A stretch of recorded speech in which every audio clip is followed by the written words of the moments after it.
Hello everyone.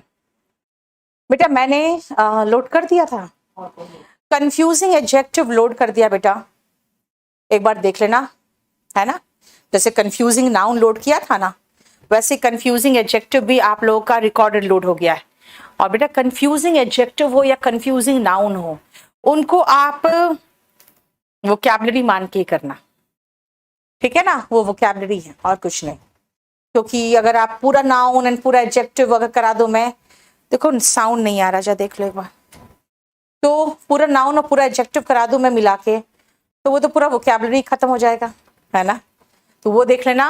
अब हम चले एडवर्ब में। एडवर्ब ध्यान से सुनना बेटा, मैं जनरली मजाक में कहती हूं कि एडवर्ब क्या है। लड़का और एडवर्ब दोनों बराबर है, लड़का और एडवर्ब दोनों बराबर है। इसको कुछ नहीं देखता, ये बस जिसके बगल में बैठ गया, जिसके बगल में बैठ जाएगा बस उसी पे लाइन मारने लगता है ये। जैसे लड़के किसी के बगल में बैठ जाए, इसलिए मैं कहती हूँ लड़कियों को, भाई first two rows are reserve for girls. लड़कों को बगल में बैठने मत देना, उनको थर्ड रो से बैठने देना, फर्स्ट टू में ना बैठे, क्योंकि बगल में बैठेगा ना तो फिर थोड़ा दिन बाद तुम पर लाइन मारेगा। तो वही मैं यहाँ कहती हूँ, एडवर्ब जिसके बगल में बैठ गया बस उसी का हो जाता है। अब ध्यान से सुनना क्या है एडवर्ब बेटा। अगर हम हिंदी के अकॉर्डिंग चले तो ये क्रिया विशेषण है, क्रिया की विशेषता बताने वाले शब्द को क्रिया विशेषण कहते हैं। लेकिन ऐसा नहीं है एडवर्ब में। एडवर्ब ऐसा वर्ड है जो जिसके बगल में आ जाए, बेसिकली ये वर्ब एडजेक्टिव और एडवर्ब को क्वालिफाई करता है।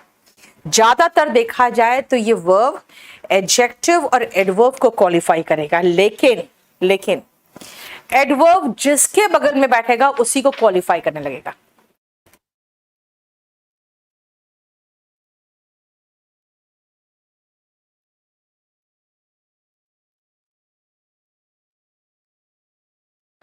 समझ में आया? अब देखो जो मैंने कहा, जिसके बगल में बैठेगा उसी को क्वालिफाई करेगा। जरा एक बार देखो तो बगल में। अच्छा सुजल मैं देख लेती हूं, क्या हम इतने सस्ते हैं? बेटा तुम लोग लड़के लोग अपना तुम लोग खुद ही वैल्यू सस्ता करके बैठे हुए हो, 5 रुपए किलो।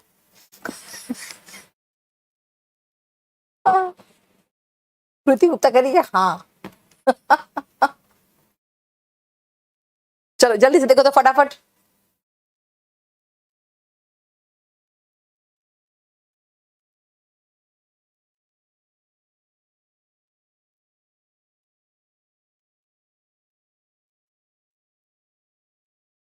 सुजल मैं देख लूंगी बेटा।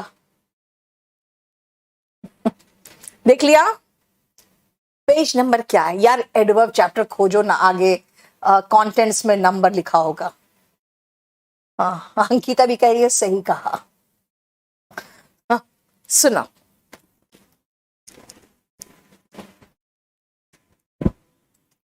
देखो ध्यान से बेटा, आई वर्क हार्ड, ये वर्ब है। वर्ब की विशेषता एडवर्ब बताया, यानी what is adverb? Adverb qualifies a verb. क्या कहा मैंने? Adverb qualifies a verb.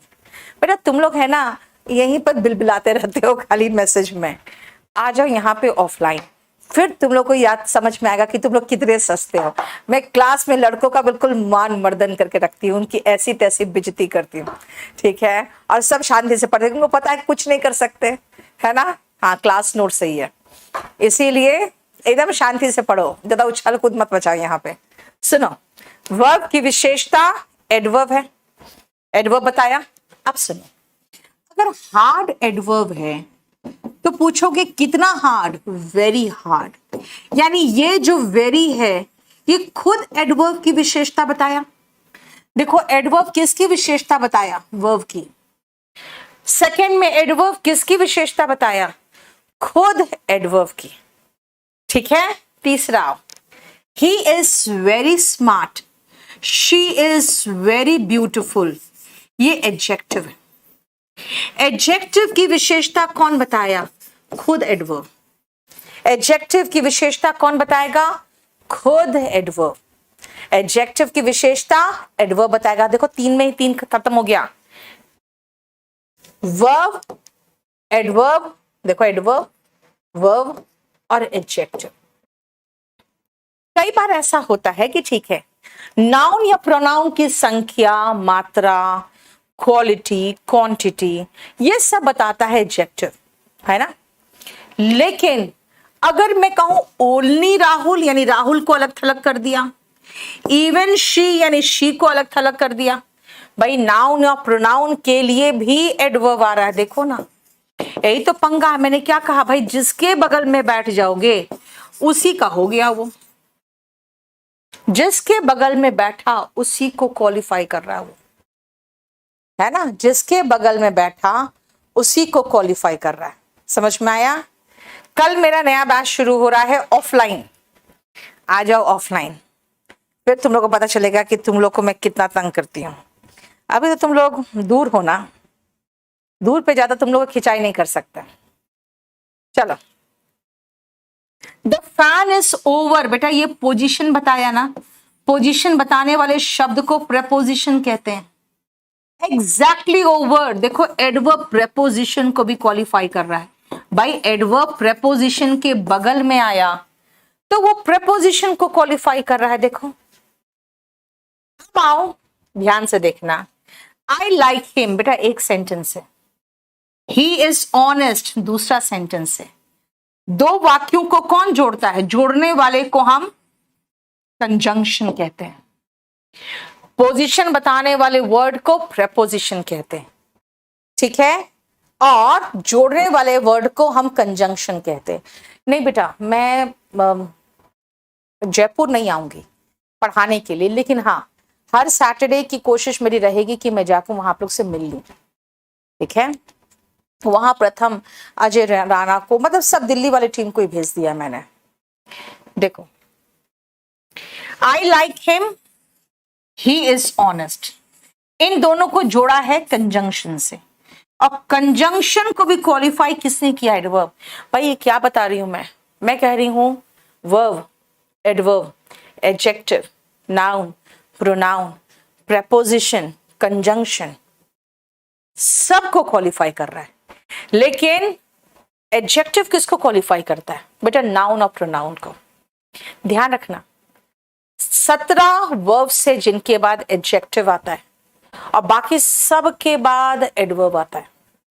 17 verbs जो है उनके बाद एडजेक्टिव आता है, बाकी सभी वर्ब्स के बाद एडवर्ब आता है, ठीक है। समझ में आया? 6 नंबर, बेटा मैंने कहा कि फैन कहां है? पोजीशन बता रहा है ओवर, प्रेपोजिशन है।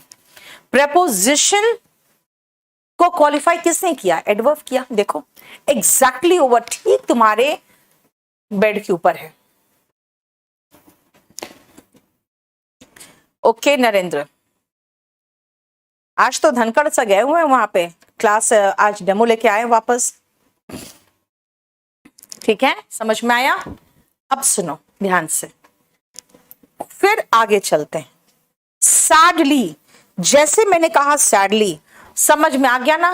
कोई मैडम बहुत मनहूस खबर सुनाने वाली है। फॉर्चुनेटली, जैसे कहा समझ जाओगे अच्छा कोई अच्छी खबर है ना, कि मतलब कुछ प्रॉब्लम हुआ लेकिन फॉर्चुनेटली सब लोग बच गए। दिस मीन्स जब आप सेंटेंस के शुरुआत में एक एडवर्ब लगाते हो ना बेटा, तो ये पूरे के पूरे सेंटेंस को क्वालिफाई करता। तभी तो मैंने कहा कि भाई एडवर्ब क्या है? Adverb qualifies the nearest word. It may qualify any part of speech. If it comes before a sentence, it qualifies the whole of the sentence. So, adverb का position बहुत important है, because you must use the adverb at the most appropriate place, because it will qualify the nearest word. यानी जिसके बगल में बिठा दिए ना, उसी को क्वालिफाई करने लगता है। समझ में आया? क्लियर?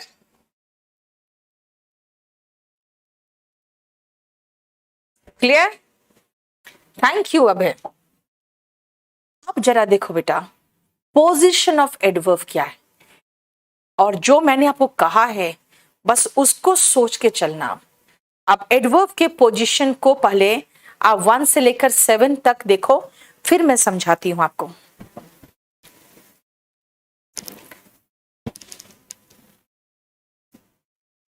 नहीं, आरती थोड़ा सा रुको बेटा, थोड़ा सा रुक जाओ।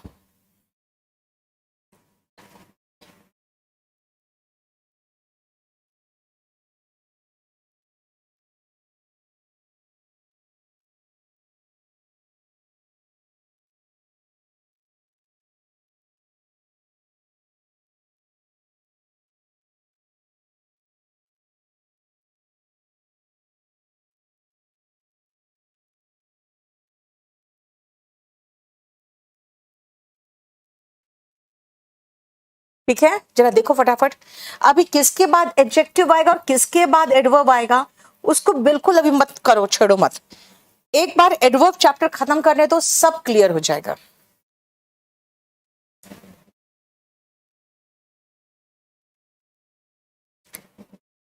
देख लिया? अब जरा इसमें एक बार एडवर्ब मार्क कर लो। तो अगर ये सारे सेंटेंस देख लिए हो तो सोचो एडवर्ब क्या है और मार्क कर लो। अगर आपको एडवर्ब समझ में आ जाए इसमें तो, नहीं तो सिर्फ एडवर्ब खाली मार्क करो, मैं समझाऊंगी अभी।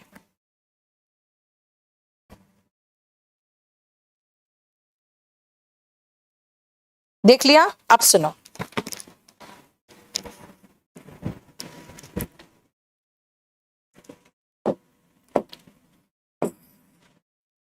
ओनली है, ऑलवेज, ओनली, ज्यादा में ओनली है, इवन, और एडवर्ब ऑफ नेगेशन ये नेवर, नॉट, नेवर, ये एडवर्ब है। अब सुनो ध्यान से बेटा, प्रयागराज नहीं आ पाऊंगी बेटा मैं, और प्रयागराज में फ्रैंकली बताती हूँ, ये जो लॉकडाउन लगाना उसके बाद सब जगह खोलना बहुत मुश्किल हो गया था, अखंड प्रताप, तो प्रयागराज में हमें फ्रेंचाइजी निकालना पड़ा।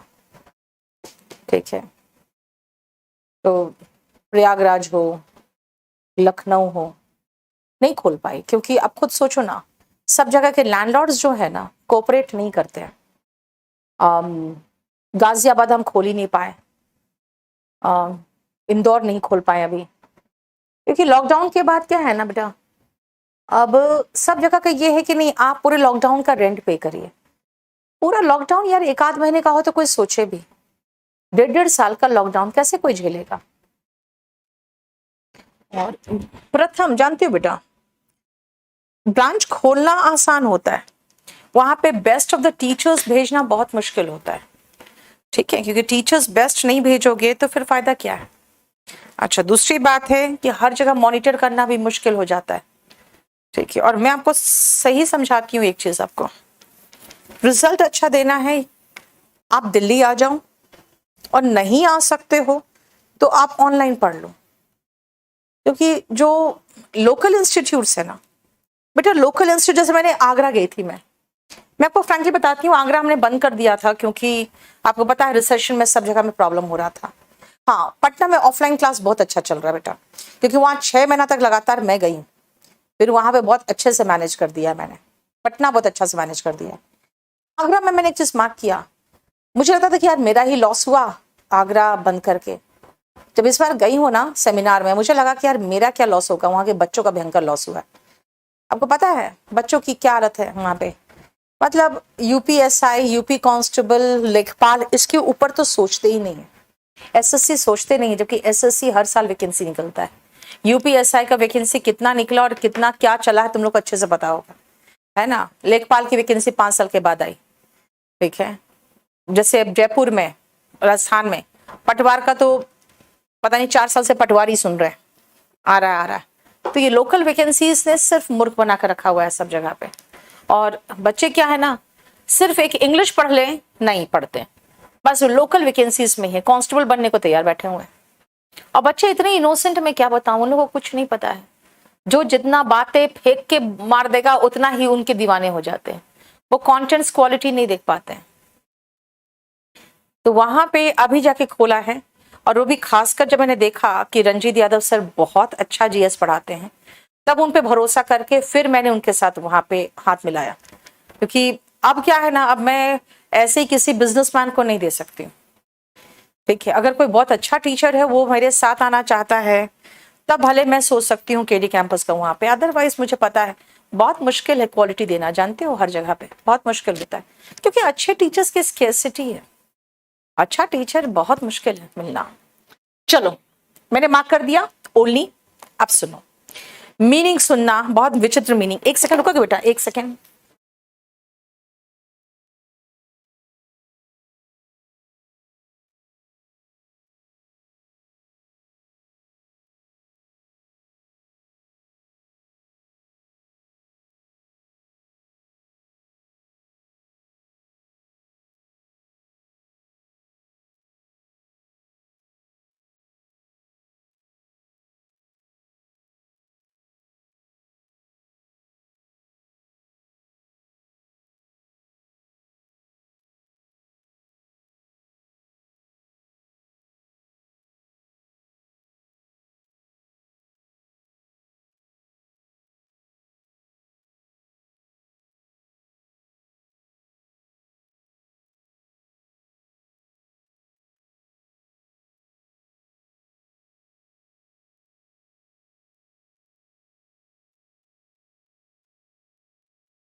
अब जरा ध्यान से सुनना।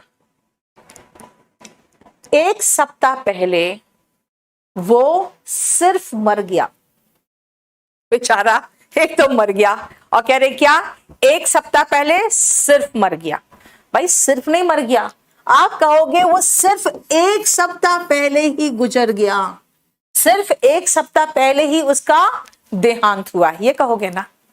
तो he died only a week ago. बेटा ओनली का जगह तो सही करो, समझ में आया? He died only a week ago, वो सिर्फ एक सप्ताह पहले ही उसका देहांत हुआ है। अब आओ, mother Teresa always asked for a building. Mother Teresa हमेशा मांगती रहती थी बिल्डिंग। यार मदर टेरेसा कोई लालची औरत थोड़ी थी, है ना, इतनी बड़ी संत थी, तो हमेशा मांगती रहती थी क्या होता है? हाँ हमेशा मांगती रहती थी। नहीं बेटा एसएससी का नोटिस नहीं आया है, डीओपीटी का नोटिस आया। तो तुम लोग मुझे फॉलो कर लो ना यार फेसबुक में।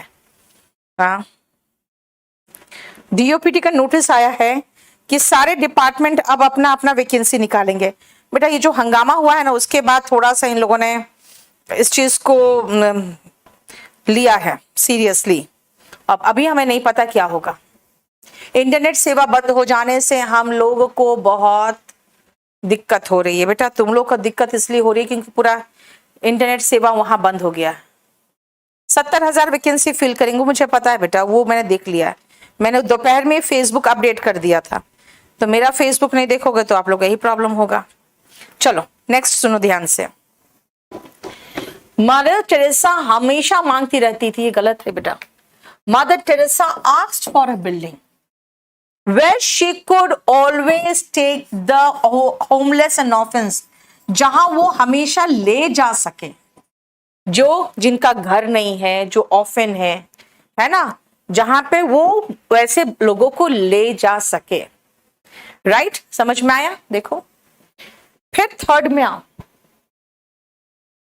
जब उसके पास खाने को कुछ नहीं होता तो वो सिर्फ काम करता है। इसका तो कोई मीनिंग नहीं समझ में आ रहा है ना? क्लियर? वो सिर्फ काम करता है, ऐसा नहीं है बेटा। वो काम करता है तभी जब उसके पास कुछ खाने को नहीं होता, तभी काम करता है, बस तभी काम करता है बेटा। तभी पर मैं जोर देना चाहती हूं, तो ओनली वहां लगाऊंगी ना। He works only when he has nothing to eat. He works only when he has nothing to eat. वो तभी काम करता है जब उसके पास खाने को कुछ नहीं होता। जिस पर जोर दे रहे हो बेटा उस पर जोर दो ना, ठीक है? समझ में आया? क्लियर? नेक्स्ट आओ। सिर्फ एक बेकार आदमी भाषण देता है करता कुछ नहीं। ये गलत है सेंटेंस। होना चाहिए एक बेकार आदमी सिर्फ भाषण देता है करता कुछ नहीं है। An idle man will only preach will do nothing. An idle man will only preach. एक बेकार आदमी सिर्फ भाषण देगा करेगा कुछ नहीं। जरा ध्यान से देखो इन चारों सेंटेंस में एडवर्ब का पोजीशन कहां है?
वो एक साइड का सब्सिडियरी का मतलब होता है बहुत इंपॉर्टेंट नहीं है ना, नॉट वेरी इंपॉर्टेंट। वो एक सब्सिडियरी रोल मैनेजमेंट में प्ले करता है बेटा। वो सिर्फ प्ले नहीं करता, वो प्ले करता है सिर्फ एक सब्सिडियरी रोल। वो निभाता है क्या? सिर्फ एक सब्सिडियरी रोल। देखो बेटा मैं फोर्थ का कह रही हूं, एक बेकार आदमी सिर्फ भाषण देगा करेगा कुछ नहीं, ये कहना चाह रही हूं मैं, ठीक है? यहां तक कि इंसेक्ट्स भी संवाद करते हैं। In fact even insects communicate. दरअसल इंसेक्ट्स भी संवाद करते हैं, यहां तक कि इंसेक्ट्स भी कम्युनिकेट करते हैं। समझ में आया? जहां पर सही होना चाहिए। क्या बोलोगे? एक सोल्जर को कभी नहीं सिखाया जाता है, ऐसा नहीं बोलोगे। कहोगे एक सोल्जर को सिखाया जाता है क्या? Never to fight in a cowardly manner. कायरतापूर्ण तरीके से कभी भी ना लड़े। एक सोल्जर को सिखाया जाता है क्या? कि कायरतापूर्ण तरीके से कभी भी ना लड़े। एक सोल्जर को सिखाया जाता है कि कायरतापूर्ण तरीके से कभी भी ना लड़े। चलो अब मैं, आसान क्वेश्चन आता है बेटा, क्वेश्चन डिफिकल्ट नहीं आता। जरा 8 नंबर क्वेश्चन देखो तो। यस शालू बिल्कुल सही कर रही हूं। अजय वो 2 अलग अलग सेंटेंस है बेटा। अब 8 नंबर का आंसर बताओ।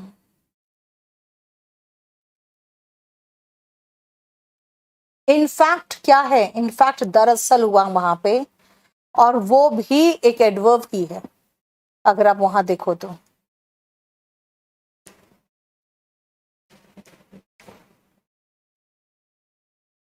वेरी गुड, बहुत सही शाहिल। अंकिता कितना बार बार समझाऊं यार एक ही सेंटेंस को। बस देखो, he only married her for her money नहीं होगा। उसने सिर्फ उसके पैसे के लिए, only for her money he married her, ये बोलना चाहोगे? He married her only for her money. समझ में आया? क्लियर?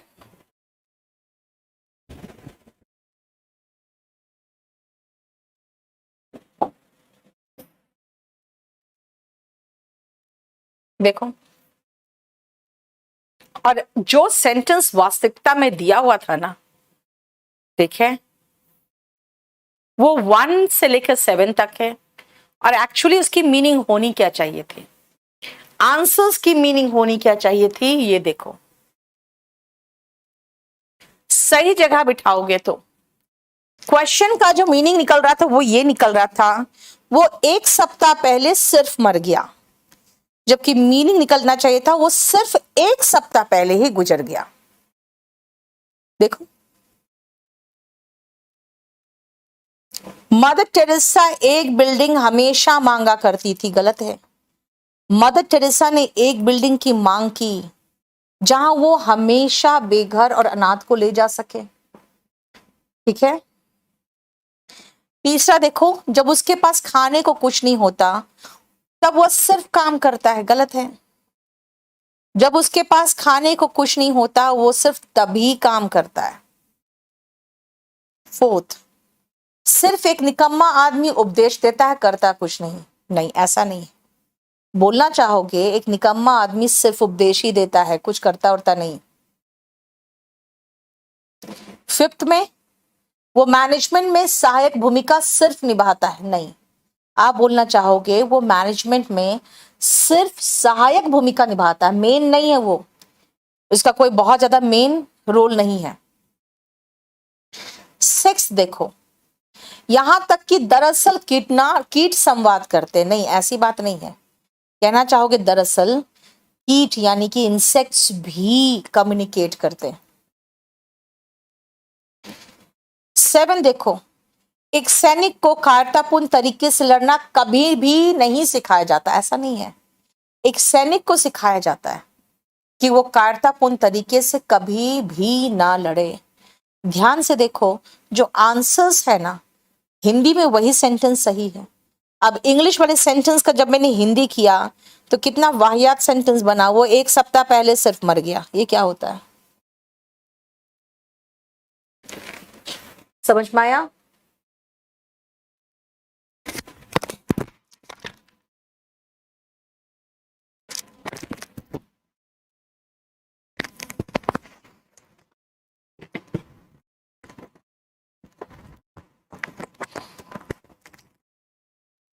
ठीक है,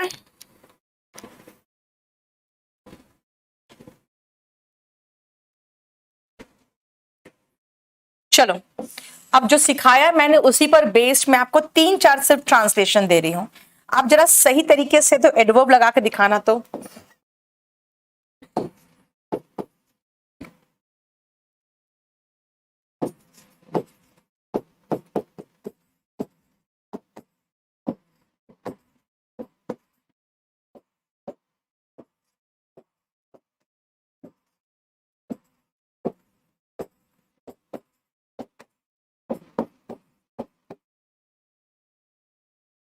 नमक हलाल का English word true to their salt, ठीक है।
जल्दी करना।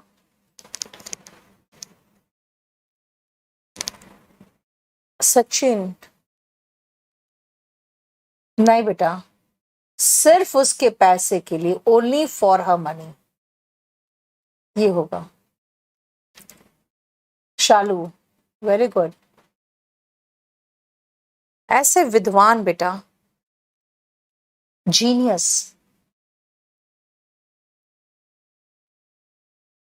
सबकी इंग्लिश गड़बड़ है यार। निधि लिख रही है ग्रेट पर्सनालिटी, मुकेश लिख रहा है जेंटलमैन, फरदीन ने स्कॉलर सही लिखा हुआ है, स्कॉलर का स्पेलिंग हर रॉन्ग कर दिया है।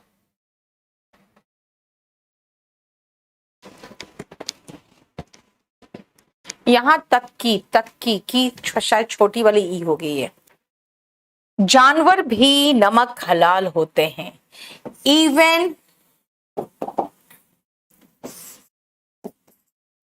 यहां तक कि जानवर, बेटा जानवर पर जोर दिया जा रहा है। Even animals are true to their salt.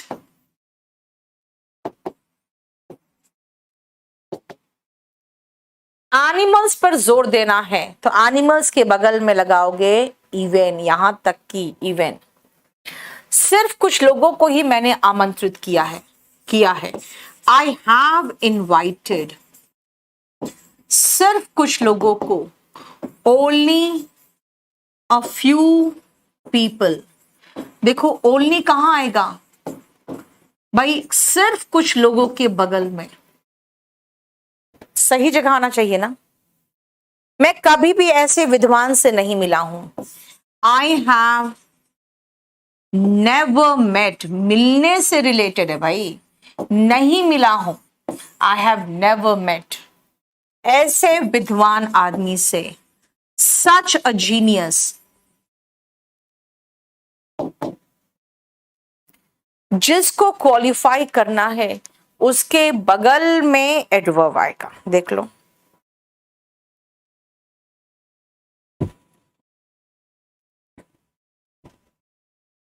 Clear?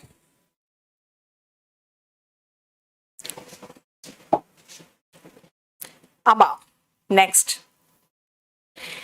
क्यों मैंने कहा बगल में आएगा, क्यों बगल में आएगा भाई, ऐसा रीजन क्या है भाई? एडवर्ब है, जैसे सबका पोजीशन है वैसे इसका भी होना चाहिए, नहीं। क्यों बगल में आएगा उसका रीजन देखो जरा, उसका भी कारण है जरा। अब नेक्स्ट कुछ सेंटेंसेस 5 पढ़ो पहले।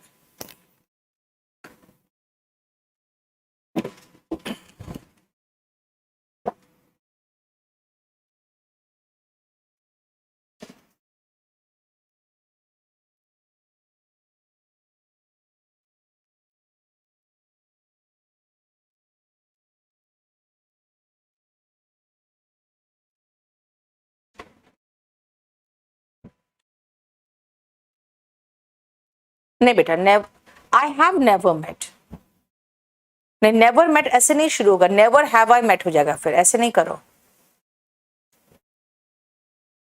Only a few people, only a few people से शुरुआत कैसे करोगे बेटा? सब्जेक्ट से शुरू करोगे ना। मैम हम लोग ना हो तो डेयरी मिल्क कौन खिलाएगा? अच्छा प्रज्वल, मतलब तुम ऐसा सोच रहे हो कि डेयरी मिल्क तुम ही खिलाते हो? हाँ बोलो बेटा। मैंने पोर्शे खरीदा, लैंड क्रूजर खरीदा, अब भयंकर हीरे का सेट खरीदा, and all such things I buy for myself. I don't need a man to buy me diamonds. जानते हो किसने कहा था ये?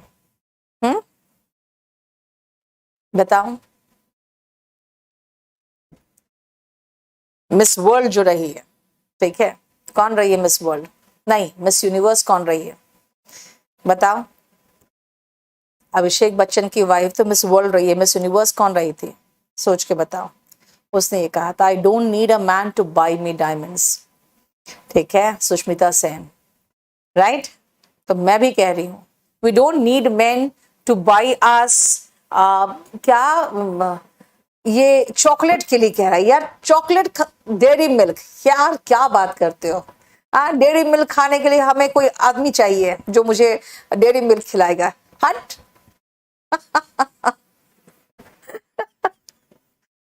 ऐसा मूर्ख इंसान है, अपना इंपॉर्टेंस बता रहा है लड़का होके, और बता रहा है क्या कि मैं हम लोग नहीं होंगे तो लड़कियों को डेयरी मिल्क कौन खिलाएगा। हट, गधा कहीं का।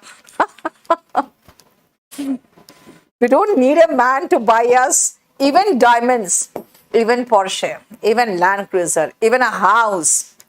ठीक है ना? I don't need a man to buy me a dairy milk also. Fine. तो इसीलिए बेटा तुम कम से कम अपना इंपॉर्टेंस किसी और चीज में दिखाओ ना। हम नहीं रहेंगे तो डेयरी मिल्क कौन खरीदाएगा। दो कौड़ी का इंपॉर्टेंस बता रहे हो अपना तुम तो। चलो सुनो बेटा, ध्यान से देखना इन सेंटेंसेस को आप। Nitin, you can not make your life like me. बेटा मेरी जिंदगी बहुत जंड है, इसीलिए मेरी सी जिंदगी बनाने की कोशिश बिल्कुल मत करना, ठीक है। मेरे आसपास जो बहुत मेरे करीब लोग हैं ना, मेरे जो बहुत करीब है, चाहे वो मेरे करीब के कुछ एक दो स्टाफ है, मेरे फैमिली के मेंबर्स है, उन लोग से पूछना कि क्या आप नीतू सिंह बनना चाहोगे। वो कहेगा बाप दूर रहो, ठीक है ना, क्यों मुझे श्राप रहे हो कि मैं नीतू सिंह बनूं। इससे मेरी जिंदगी किसी की नहीं होनी चाहिए। चलो समझो। ओनली आलोक सॉ हर ड्रेस। सिर्फ आलोक ने देखा उसका ड्रेस, सिर्फ आलोक ने देखा। ठीक है, समझ में आया? नेक्स्ट देखो, आलोक ओनली सॉ, आलोक ने सिर्फ देखा और कुछ किया नहीं। अगर मान लो किसी का ड्रेस मैंने देखा, उसके बाद से ड्रेस गायब है, तो मैं कहूंगी भाई मैंने तो सिर्फ देखा था, मैंने तो छुआ भी नहीं था। तो मैं क्या कहूंगी? I just saw it, I didn't even touch it, है ना। यानी कि मैंने सिर्फ देखा। I saw only her dress, मैंने सिर्फ इस लड़की का ड्रेस देखा। देखो, Alok saw only his dress. Ankita क्यों पूछ रही, क्यों? बेटा मेरी लाइफ बहुत ही झंड है, इसलिए कह रही हूँ मेरी जैसी जिंदगी किसी की ना हो, ठीक है। मैं किसी को भी कभी आशीर्वाद नहीं देती हूँ कि तुम्हारी लाइफ मेरी जैसी हो। बेटा मेरी लाइफ ऐसी है ना, मैं आपको बता रही हूँ कि मेरी जगह कोई और होता तो सुसाइड कर लिया होता, ठीक है। मैं इस बार गई थी सैटरडे को, सैटरडे मतलब परसों ही तो गई थी जयपुर। जयपुर में एक बहुत बड़े यूनिवर्सिटी के चेयरमैन यानी उसके मालिक से मिली, और पता है वो आदमी सिर्फ क्यों इम्प्रेस्ड था मुझसे? क्योंकि उसकी बेटी वो झेल नहीं पाई जो चीजें झेल के मैं निकल आई, वो सिर्फ इसी कारण से इम्प्रेस्ड था। और मेरे साथ वो बिजनेस करने के लिए इच्छुक है, लेकिन अब तुम समझ लो करीबन 75 साल का वो आदमी होगा, 75 इयर्स का। और उसने मुझे यही कहा, हैट्स ऑफ टू यू, आप इतने सारे परेशानियों से निकल गए। फिर कहते हैं मेरी बेटी नहीं निकल पाई। मैं बता रही हूँ, इसीलिए अगर आप कहते हो ना कि आपकी लाइफ तो बड़ी मस्त है, बेटा बहुत सारे प्रॉब्लम्स है, बहुत सारे प्रॉब्लम्स है। याद रखना, जितनी लड़कियां यहाँ बैठी है बेटा, सक्सेसफुल महिला को कोई पसंद नहीं करता, ठीक है। बहुत कम लोग हैं जिनको लगेगा कि बहुत सारे लोग हैं दुनिया में, बहुत सारे लोग हैं वो चाहेंगे नहीं महिलाएं अपने पैर पर खड़ी हो और दूसरों के पीठ पर मतलब ना चले, मतलब वो अपने कमाई हो उनकी, ये पूरी दुनिया चाहती है। लेकिन if you are super successful, you are not liked by the society. मेरी वही हालत है, समझ में आया? इसलिए मेरे लिए ज्यादा दिक्कत है, बहुत दिक्कत है मेरे लिए। जितना दिक्कत एक आदमी को होता ना, उससे दोगुना दिक्कत मुझे होती है, सिर्फ इसीलिए because I am not liked by many people because of the same reason. ठीक है, चलो सुनो, मैंने क्या कहा? आलोक ने सिर्फ उसका ड्रेस देखा, तो ओनली को ड्रेस के बगल में कर दिए। अब ध्यान सुनो, सिर्फ आलोक ने देखा, ओनली आलोक। आलोक ने सिर्फ देखा भाई, छुआ तक नहीं, ओनली सॉ। आलोक ने सिर्फ उसी का ड्रेस देखा, ओनली हर ड्रेस।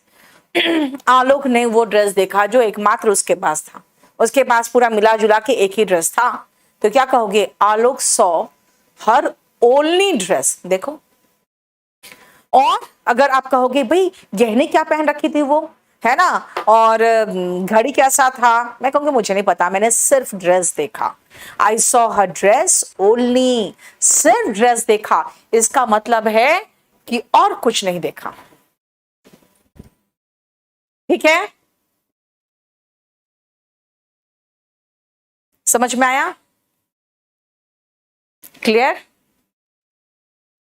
चलो अब आओ, अगर हम बार बार कह रहे हैं भाई एडवर्ब नजदीक लगाओ, एडवर्ब उसके नजदीक लगाओ जिसको क्वालिफाई कर रहा है, उसके नजदीक होगा जो एग्जैक्ट सही शब्द है, तो फिर एडवर्ब के टाइप्स भी तो होने चाहिए। आ जाओ, एडवर्ब के पहले ये टाइप्स देखो, और ये सारा टाइप्स एक साथ है। देखो,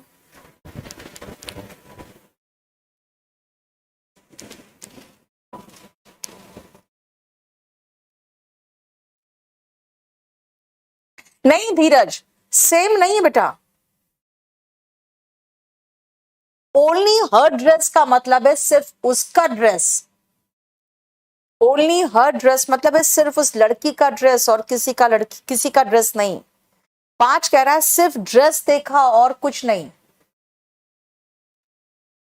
विवेक राज, बेटा तुम इंस्पेक्टर बनोगे, काहे टेंशन लेते हो? अभी थोड़ा दिन वेट करो, अच्छे से पढ़ो।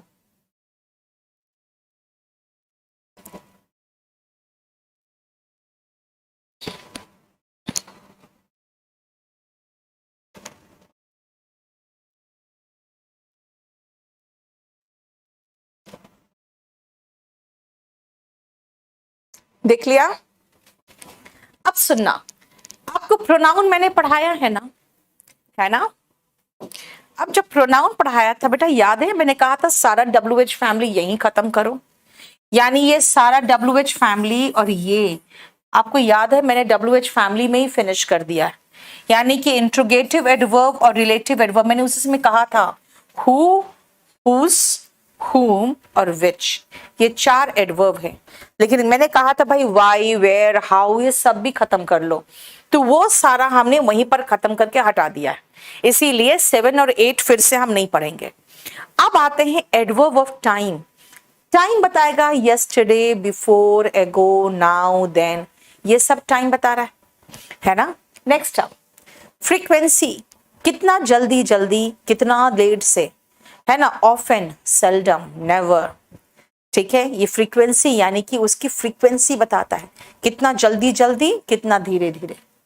Place, here, there, up, down, in, out, ये सब एडवर्ब ऑफ प्लेस है।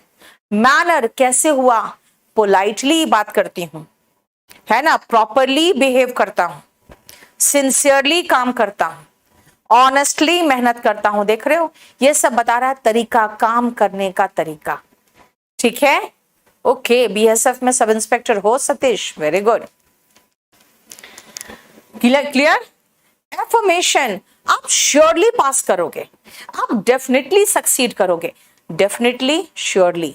एफर्मेशन, कभी भी हिम्मत नहीं हारता, नेवर, नॉट, नेगेशन। देखो, नेगेशन मतलब नेवर, नॉट, और एफर्मेशन श्योरली, डेफिनेटली, ये सब एफर्मेशन है।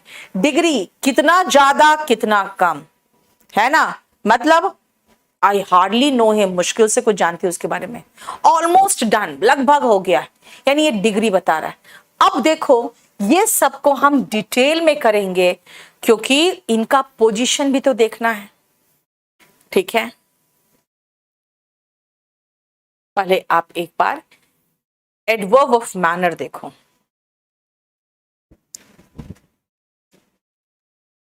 हेमंत, अभी खत्म कहां किया बेटा? मोस्ट वेलकम अब है।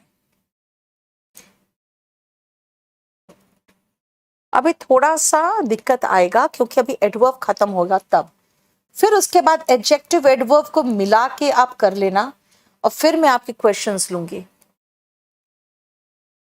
टू क्या है बेटा? एडवर्ब है सुजल। टू का मतलब भी होता है। टू और ऑल्सो में डिफरेंस बताऊंगी आपको कंफ्यूजिंग एडवर्ब में, अभी रुको।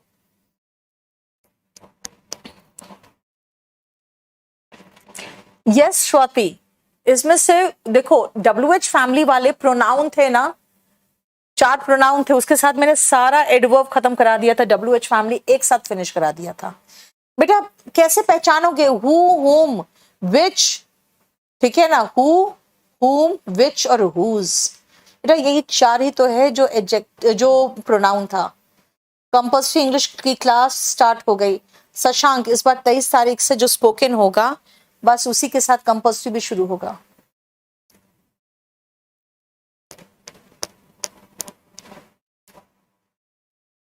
अच्छा नहीं है बुक में, बेटा जो नहीं हो लिख लो फिर। चलो आप सुनो। Okay, adverb of manner LY वाली लाइन नहीं है बुक में। हाँ ये बाद में हम सही करवाएं बेटा। मैंने एडवर्ब में मैंने बहुत सारा इंप्रूवमेंट किया है बाद में, इसीलिए अगर कुछ है तो लिख लेना। अब जैसे आपके बुक में ये वाला लाइन नहीं होगी, ये वाला बाद में बहुत सारा करेक्शंस भी हुआ है इसमें, याद रखना। सुनो, एडवर्ब ऑफ मैनर क्या बताता है, कैसे हुआ मैनर, कैसे, पोलाइटली, सिंसियरली, ऑनेस्टली। इसका मतलब है कि ऑनेस्ट अगर एडजेक्टिव है, कैसे पता एडजेक्टिव है, ऑनेस्ट मैन, मैन की विशेषता बताया ना, है ना, तो ऑनेस्ट एडजेक्टिव है बेटा, ऑनेस्ट एडजेक्टिव है, उसमें LY लगाते हैं तो एडवर्ब ऑफ मैनर बनता है।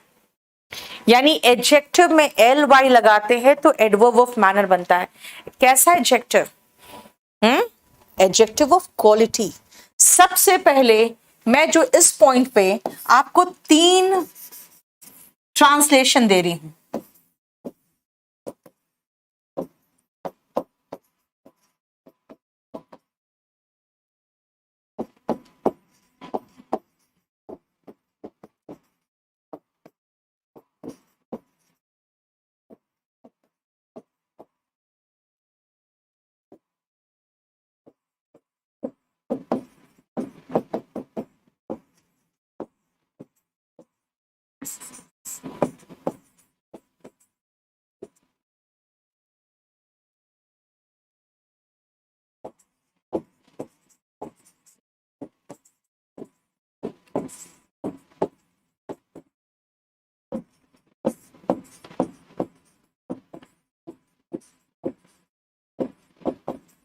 पोलाइट होता है विनम्र,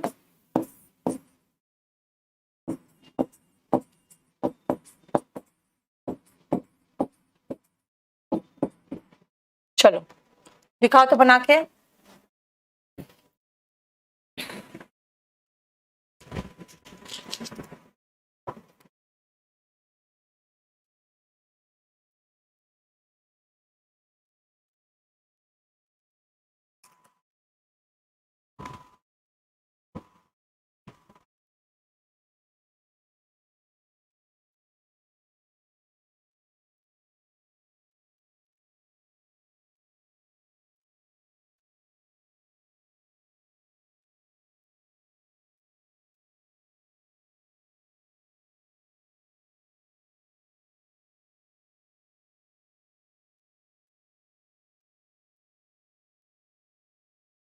हो गया,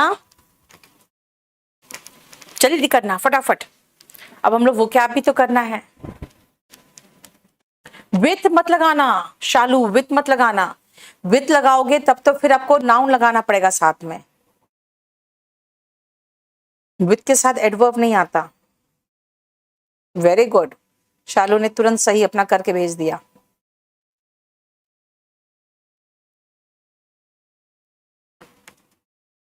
बिल्कुल सही।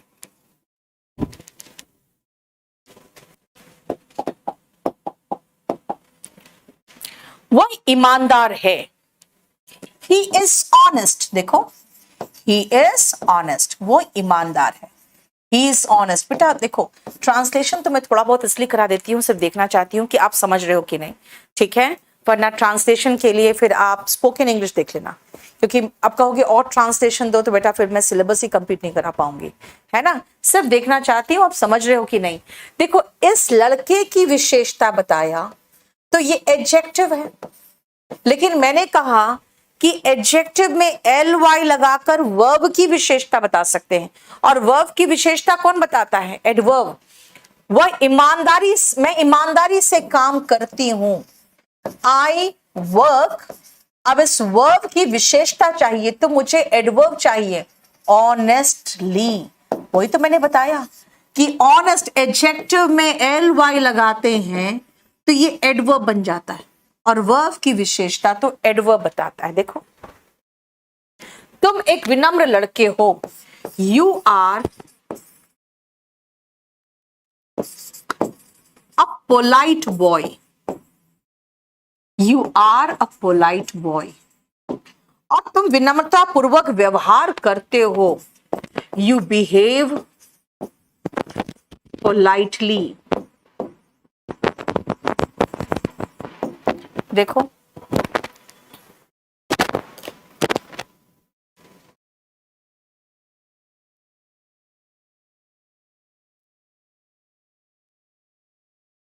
ठीक है।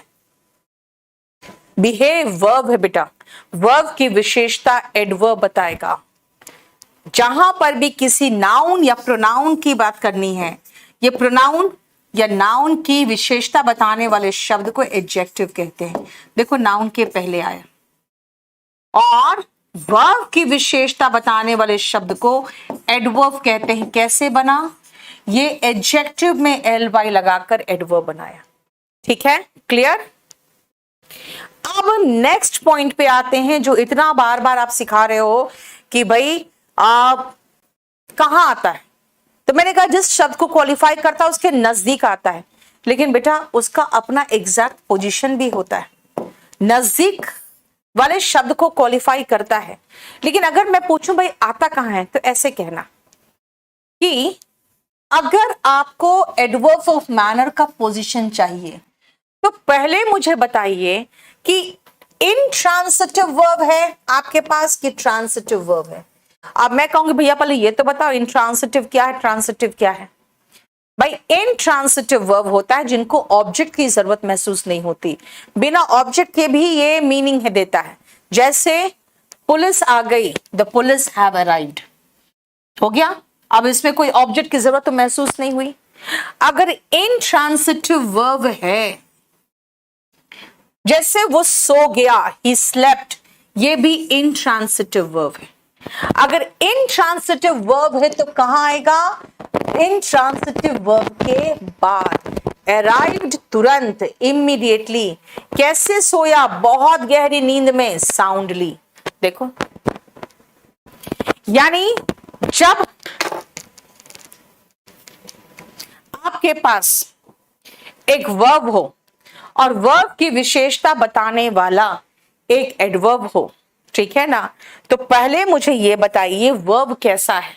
वर्ब अगर जरूरत ही नहीं है उसको ऑब्जेक्ट की, तो भाई उसके तुरंत बाद लगा दीजिए, क्योंकि ऑब्जेक्ट तो है ही नहीं। आप कहोगे मैम अगर ऑब्जेक्ट है तो, जैसे एक्सप्रेस्ड किया हिज आइडियाज, यानी अगर उसको ऑब्जेक्ट की जरूरत महसूस होती है तो वो ट्रांसिटिव वर्ब। भाई ट्रांसिटिव वर्ब है तो कहां लगाएं? बेटा ट्रांसिटिव वर्ब के पहले तो आप बाद में लगाओगे, बाद में लगाओगे। बोलोगे पहले भी लिखा हुआ है उसको छोड़ दो, अभी आप ट्रांसिटिव वर्ब के बाद लगाओगे, लेकिन क्योंकि ट्रांसिटिव वर्ब के बाद ऑब्जेक्ट आ रहा है तो ऑब्जेक्ट के बाद लगाएंगे। ही एक्सप्रेस्ड क्या? हिज आइडियाज डिलाइटफुली, खुशी खुशी उसने अपने आइडियाज बताए, ठीक है। या फिर अगर मैं डिलाइटफुली वर्ब के पहले लगा दूं, अब मैं ऐसा क्यों करूं भाई? भाई ठीक है, वर्ब के बाद ऑब्जेक्ट है तो ऑब्जेक्ट के पीछे लगा दिया, और वर्ब के बाद ऑब्जेक्ट, नेवर वाला मत आओ बेटा, नेवर की बात ही नहीं कर रही हूं, अभी रुक जाओ। और अगर वर्ब के बाद ऑब्जेक्ट नहीं है तो वर्ब के पीछे लगा दिया। भाई मैं वर्ब के पहले क्यों लगाऊं, जो इसमें लिखा हुआ है वर्ब के पहले भी लगा सकते हो। अब सुनो मेरी बात, ही एक्सप्रेस्ड क्या क्या, what he had seen in the circus, यानी सर्कस में उसने क्या देखा था। भाई ये तो लंबा चौड़ा ऑब्जेक्ट हो गया मेरे पास, ये तो मेरे पास लंबा चौड़ा ऑब्जेक्ट हो गया। ठीक है, अब इतना लंबा चौड़ा ऑब्जेक्ट हो गया है, तो फिर मैं अगर इस डिलाइटफुली को पीछे लगाती तब तो मेरा मीनिंग ही बिखर जाता है ना। What he had seen at, इन मत लगाओ, एट द सर्कस करो इसको। और ये तो शायद आपके बुक में है भी नहीं ये एग्जाम्पल। ठीक है, उसने सर्कस में क्या देखा था, उसने डिलाइटफुली एक्सप्रेस किया। बेटा जब ऑब्जेक्ट इतना लंबा चौड़ा हो गया तो एडवर्ब उसके पहले लगा दो, खत्म। अब सुनो क्या कहा मैंने कहा ऑब्जेक्ट लगाना है, सॉरी एडवर्ब लगाना है। कहां लगाएं, एडवर्ब ऑफ मैनर लगाना है। कहां लगाएं, वर्ब के बाद। ऑब्जेक्ट है तो भाई ऑब्जेक्ट के बाद लगाओ, और अगर ऑब्जेक्ट नहीं हो तो ठीक है वर्ब के बाद लगा दो। वर्ब के पहले आ सकता है क्या, हाँ आ सकता है। कब आ सकता है, जब आपका ऑब्जेक्ट इतना लंबा चौड़ा हो कि उसके बाद एडवर्ब लगाएंगे तो मेरा मीनिंग ही खो जाएगा, है ना, मेरा मीनिंग ही खो गया। जैसे अगर मैं वो कहूं कि उसने बहुत क्लियरली साफ साफ बताया, उसने एक्सीडेंट के जगह पर क्या देखा था, बताओ इसका इंग्लिश लिखो तो। उसने एक्सीडेंट के साइट पर, जहां एक्सीडेंट हुआ था, सीन चाहे क्राइम जहां हुआ था, उस जगह पे जो उसने देखा उसने साफ साफ बताया। बताओ तो इसका ट्रांसलेशन। ठीक है, सीन ऑफ क्राइम मैंने बता दिया आपको, ऑब्जेक्ट सीन ऑफ क्राइम, जो उसने सीन ऑफ क्राइम पे देखा था उसने साफ साफ बताया, एक्सप्लेन किया। अब बताओ कैसे बनाओगे।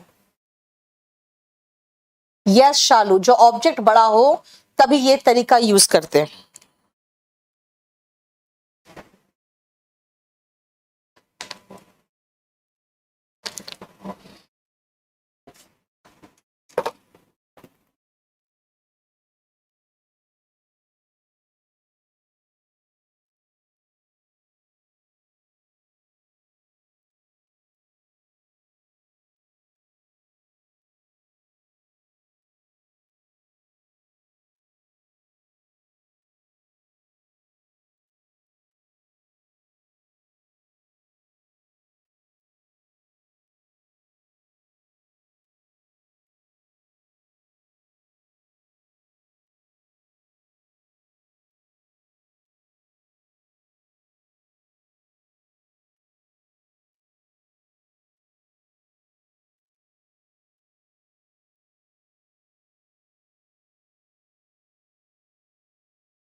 चलो, ही एक्सप्लेन्ड, अब कहोगे मैम एक्सप्लेन्ड के बाद आप सीधा क्लियरली लिख दो।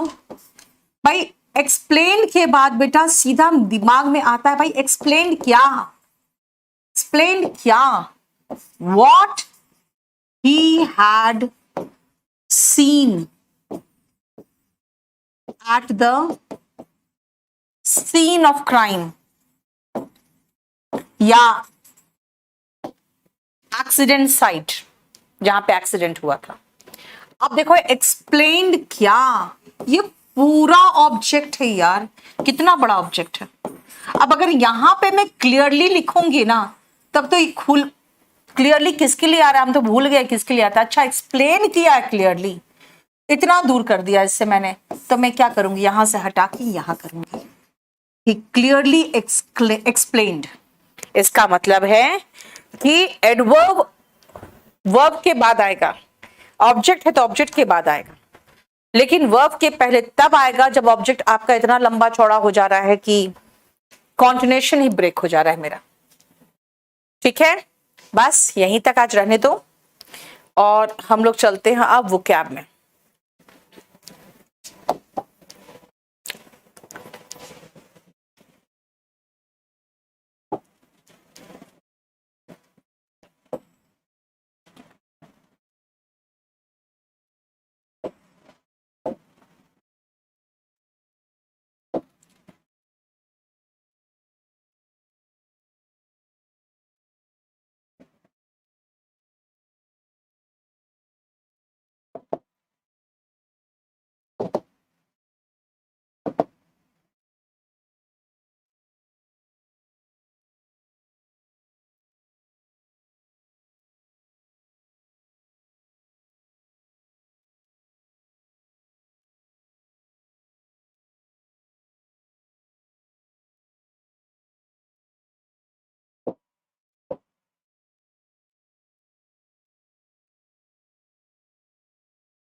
हम लोग को इडियम्स एंड फ्रेजेस करना था ना।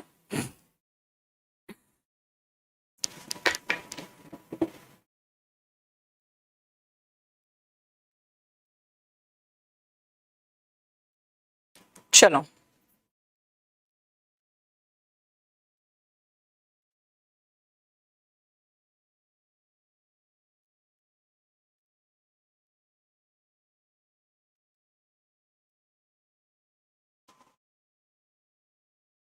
चलो, एट सिक्सेस एंड सेवेंस, अस्त व्यस्त।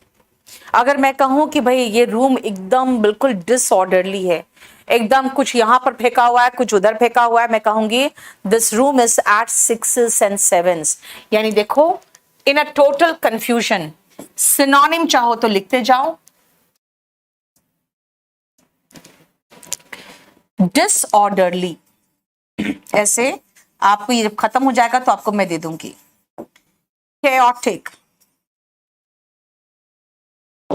disarray। देखो,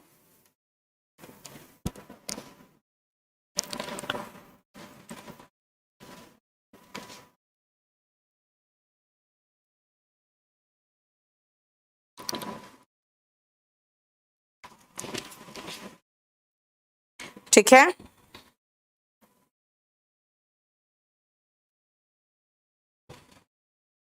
एक और है टॉपसी टर्वी। टॉपसी टर्वी, इसका मतलब ये होता है in confusion, in disorder, unmanaged. बिल्कुल सही है चालू।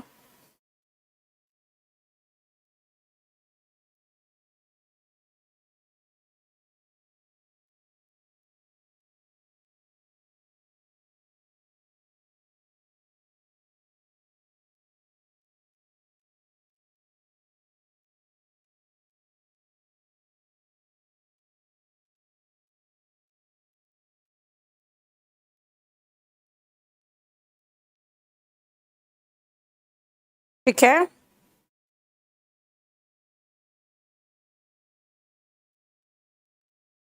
हाँ एक और है, गो फॉर अ टॉस।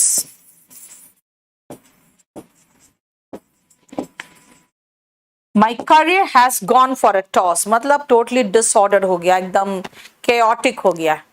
ठीक है, क्लियर। देखो बेटा, 70,000 वैकेंसीज ये जो बोल रहे हैं ना, ये अभी जो पिछले वैकेंसीज निकले हैं उनके, उनको भी इंक्लूड करके ही बोल रहे हैं यार। ऐसा नहीं है कि नया वैकेंसी निकालने वाले हैं 70,000। ठीक है, पता नहीं आप लोग को समझ में आता है कि नहीं। हाँ, हम तो यही सुन सुन के पक गए। अब ये आ रहा, अब वो आ रहा है, अभी तक तो मेरा, क्या बोलूं।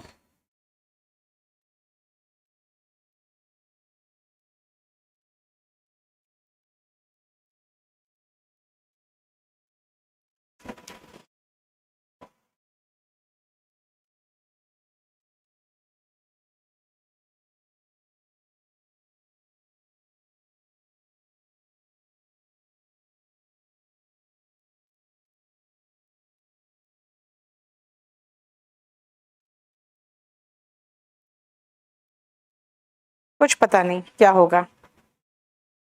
अभी खाली 70,000 वैकेंसी बोला है। अब देखो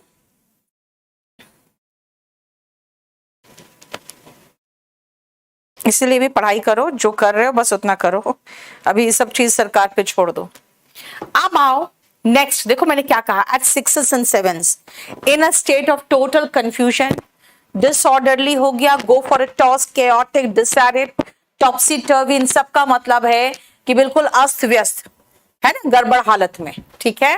नेक्स्ट आओ, at the 11th hour, at the 11th hour का मतलब होता है at the very last moment, ठीक है। देखो जैसे एट द 11th आवर हो सकता है नोटिफिकेशन निकाल दे एसएससी, पता नहीं अभी क्या होगा।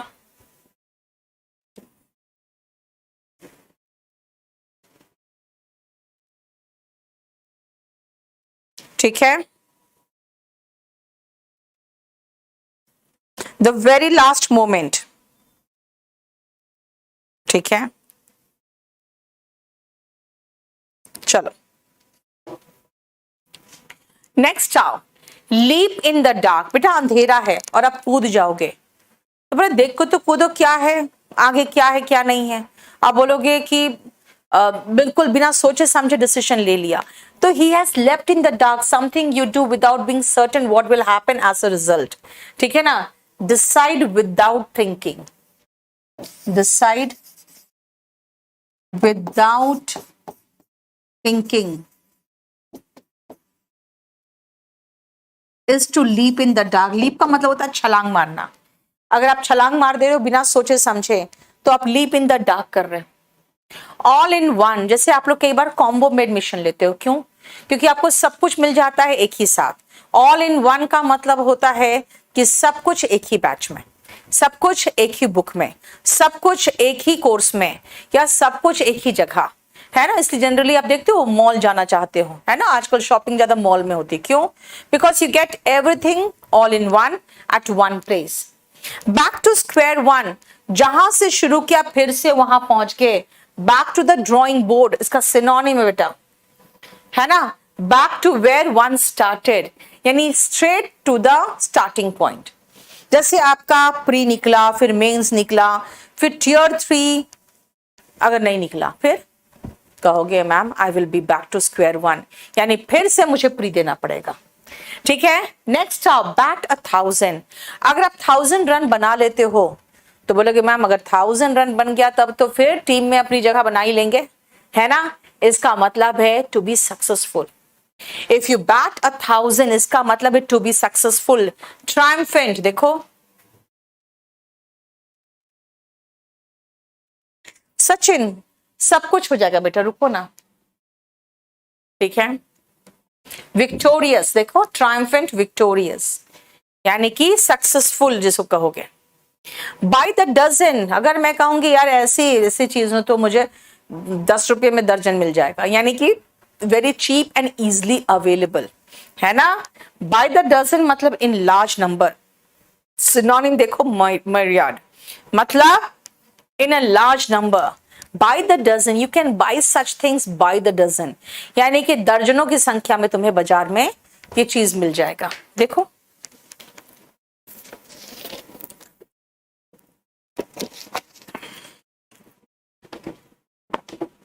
न्यूमरस जिसको कहोगे, very cheap and easily available जिसको कहोगे।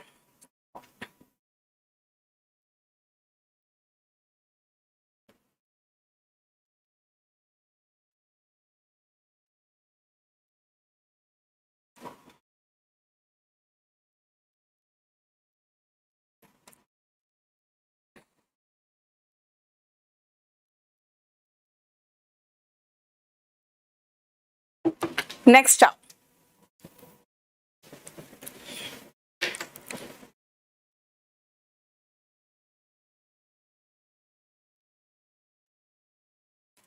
कास्ट द फर्स्ट स्टोन, यानी कि the first one to blame. जो पहला पत्थर कौन फेंकता है? जो कहता है हाँ ये दोषी है, और ठीक है, और वो बंदा पहला पत्थर फेंकता है जिसने उस पर इल्जाम लगाया। तो कास्ट द फर्स्ट स्टोन का मतलब to be the first one to blame, सबसे पहला व्यक्ति होता है जो किसी को ब्लेम कर रहा है, he cast the first stone. Catch 22 situation generally बात करते हैं, जैसे कहते हैं ना आगे कुआं पीछे खाई, इसका इडियम एक और है, between the devil and the deep blue sea, यानी two unpleasant situations, caught between two unpleasant situation, तब क्या कहोगे? आई एम कैश 22 सिचुएशन, है ना? शादी के बाद पता चलेगा ये, एक तरफ माँ रहेगी एक तरफ बीवी रहेगी, you will be between the devil and the deep blue sea, है ना? अब डेविल कौन होगी? तो वाइफ ही डेविल कहलाती है फिर तो, है ना? नहीं, हाँ, आगे कुआं पीछे खाई। किक वंस हील्स, बैठे हो आराम से पैर हिला रहे हो, पैर ऐसे से पटक रहे हो, इसका मतलब है आप अपने हील को किक कर रहे हो। This means wasting one's time, है ना? बीइंग आइडल, सिटिंग आइडल, इसका सिनोनिम एक और है, let the grass grow under the feet. अगर आप ऐसे आराम से बैठे रहोगे तो फिर पैर के नीचे घास तो उगेंगे ना, इसका मतलब आप चल ही नहीं रहे हो, आप काम ही नहीं कर रहे हो। That means to sit idle, to waste your time, ठीक है?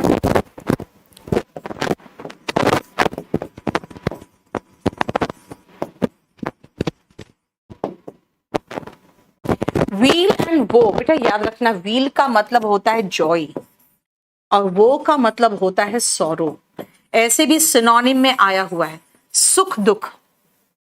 जब आप शादी करते हो तो क्या कहते हो? आई will be your partner in wheel and वो, सुख और दुख दोनों में तुम्हारा साथ रहूंगा, यानी व्हील एंड वो, Joy and sorrow. Day in day out, कई कई दिन तक लगातार, है ना? अगर मैं ऐसे सेंटेंस कहूं कि after her son's death she wept day in day out, कई कई दिन तक लगातार। क्या है प्रॉब्लम बेटा? वॉइस प्रॉब्लम हो रहा है कुछ क्या? वॉइस क्लियर नहीं आ रही? कई कई दिन तक लगातार वो रोती रही, day in day out, she wept day in day out. देखो नेक्स्ट आओ, फिफ्थ व्हील, बेटा चार चक्कों पे तो गाड़ी चल जाती है, अब आप पांचवा व्हील लगाओगे तो वो क्या करेगा? काम क्या करेगा? कुछ नहीं, वो सिर्फ यूजलेस है ना? तो that is fifth wheel. Fifth wheel is जिसके बिना काम चल जाए, अननेसेसरी पर्सन और अननेसेसरी थिंग, ठीक है ना? जैसे कई बार ऐसा होता है, लगता है जैसे सब एम्प्लॉयड है, लेकिन जो पांचवा जो व्यक्ति है एक, वो कोई काम का नहीं है, उसके बिना भी हमारा बिजनेस चल जाएगा, तो मैं कहूंगी he is a fifth wheel in my company, ठीक है? ओवर द एट, याद रखना, वन टू मेनी इसका है सिनोनिम, इसका मतलब है highly drunk, one too many, intoxicated, highly drunk, inebriated, इन सब का मतलब है एक्सट्रीमली ड्रंक। इसका एंटोनिम होगा सोबर, देखो, टिटॉटलर, कभी जो पीता ही नहीं है, ठीक है? जो ड्रंक नहीं होता है वो सोबर कहलाता है, ड्रंक का antonym. Clear? In drips and drabs, but टपकता है बूंद बूंद।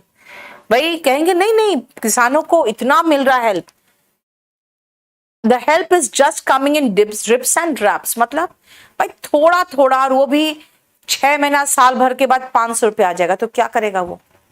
यानी कि बहुत थोड़ा, and over a period of time in drips and drabs, है ना? You want huge number of vacancies in all departments, drips and drabs will not do anything, मतलब थोड़ा थोड़ा, और वो भी लंबे लंबे अंतराल के बाद, बेकार बात है, कोई काम का नहीं। विद बेटेड ब्रेथ, सांस रोककर, कई बार ऐसा होता है कोई खबर आने वाली होती है, आपका सांस ही रुक जाता है कि भाई क्या होने वाला है ना? You just wait for something eagerly और एंशियसली, बिल्कुल चिंता के साथ या ईगरली, जैसे आपका रिजल्ट आने वाला है, सांसें रुकी रहती है, you just wait for the news of your result with bated breath.